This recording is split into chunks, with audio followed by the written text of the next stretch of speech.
सत श्री अकाल, नमस्कार हमारे सभी किसान भाइयों को। किसान भाइयों, गेहूं की फसल में आखिरी सिंचाई कब करनी चाहिए जिससे दानों की गुणवत्ता अच्छी हो और पैदावार पूरी मिल सके। लगभग हमारे किसान जो है 50% गेहूं की पैदावार आखिरी समय में कम कर लेते हैं। यह लगभग हर बार ये समस्या देखने को मिल जाती है। जो गेहूं की फसल में आखिरी सिंचाई के कारण सही समय पर सिंचाई का ना करना, सही रूप में सावधानियां ध्यान में ना रखते हुए सही ढंग से पानी को ना लगाना। अगर हम सब इन बातों का ध्यान नहीं रखते हैं जिसका रिजल्ट किसान भाइयों सही नहीं मिल पाता है। अधिकतर हमारे किसान भाई इसी में उलझ जाते हैं कि आखिरी पानी गेहूं की फसल में कब लगाना चाहिए, लगाने का सही समय क्या है और क्या सावधानियां रखनी चाहिए। तो किसान भाइयों, जो तेज़ हवाएं चलती हैं, क्या फसल गिरने से पैदावार कम हो जाती है या सिंचाई न करने से पैदावार कम होती है, इसमें हम डिटेल से इस वीडियो के माध्यम से जानेंगे। आप लोग वीडियो को एंड तक जरूर देखें।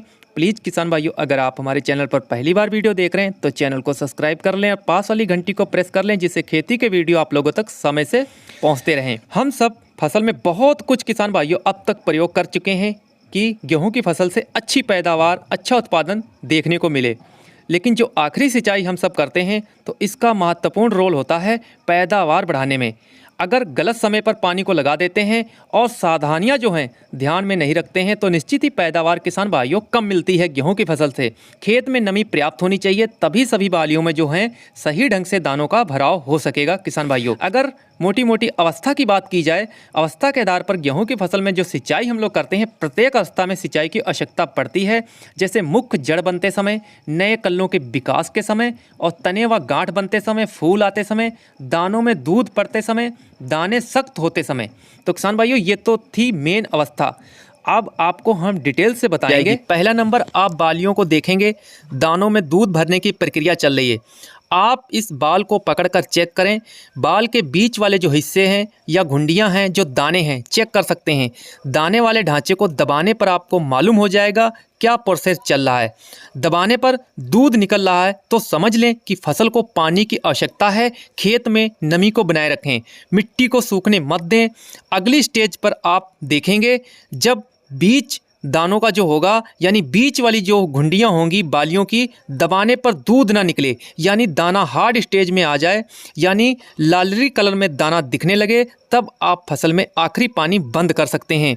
वही अगर बालियों के बीच वाले दाने जब तक हार्ड नहीं होते हैं तब तक गेहूं को पानी की आवश्यकता और ज़रूरत होती है।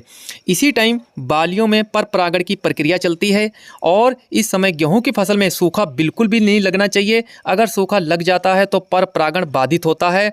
आप उस स्थिति में दाने कमज़ोर व सिकुड़ने की समस्या देखने को मिलती है। अगर मौसम की बात की जाए तो टेम्परेचर भी इस बार ज़्यादा है, जो अगले 15 दिनों के बाद टेम्परेचर बढ़ने के और भी ज़्यादा किसान भाइयों आसार रहेंगे। खेत में नमी पर्याप्त होनी चाहिए, तभी सभी बालियों में सही ढंग से दानों का भराव हो सकेगा। जो हमने मेहनत की है, मेहनत रंग ला सकती है। किसान भाइयों, कुछ किसान भाइयों का मानना है कि अगर हम सिंचाई करते हैं और तेज़ हवाएं चलने पे फसल गिर जाती है तब पैदावार कम हो जाएगी।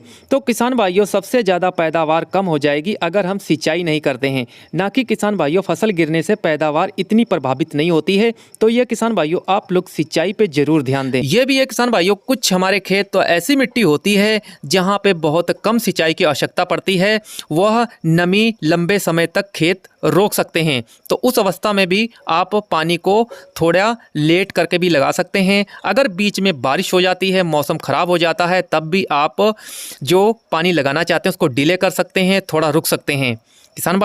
किसान भाइयों, यह वीडियो आप लोगों को कैसा लगा? अगर अच्छा लगा होगा तो लाइक कीजिएगा, किसान हित में दबाकर शेयर कीजिएगा। धन्यवाद, जय हिंद।